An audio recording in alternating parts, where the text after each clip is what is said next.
পূজনীয় আমাৰ কণ্ঠশিল্পী এইখন বিশ্বজগত আৰু কোনো নাহে চাগে। গতিকে আমি সকলোৱে অৱগত যে আকস্মিকভাৱে হৈ যোৱা আমাৰ জুবিন গাৰ্গৰ মৃত্যুৰ আজি আমি শ্ৰদ্ধাঞ্জলি কৰি আছোঁ। গতিকে সকলোলৈ প্ৰাৰ্থনা থাকিল যে 1 মিনিট মৌন প্ৰাৰ্থনা কৰিম। যাৰ মনত যি আছে সকলোৱে নিজৰ নিজৰ মনত ৰাখি 1 মিনিট সকলোৱে সময় দি মৌন প্ৰাৰ্থনা কৰিম। Let's start.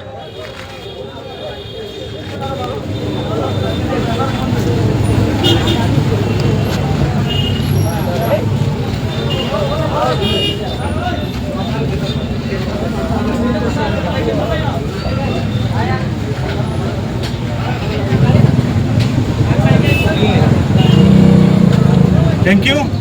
আপোনালোক সকলোলৈ অহাৰ কাৰণে সকলোক ধন্যবাদ জ্ঞাপন কৰিলোঁ। আৰু এগৰাকী আমাৰ স্মৰণীয় শিল্পী আছিলে আৰু এওঁ আমাৰ মনত আমাৰ প্ৰাণত সদায় স্মৰণীয় হৈ থাকিব বুলি আমি সকলোৱে জ্ঞাত। আৰু আজি আমি নীলবাগান আঞ্চলিক আমচুৰ নীলবাগান আঞ্চলিক সমিতিৰ ফালৰ পৰা আমি এয়া শ্ৰদ্ধাঞ্জলি পালন কৰিলোঁ।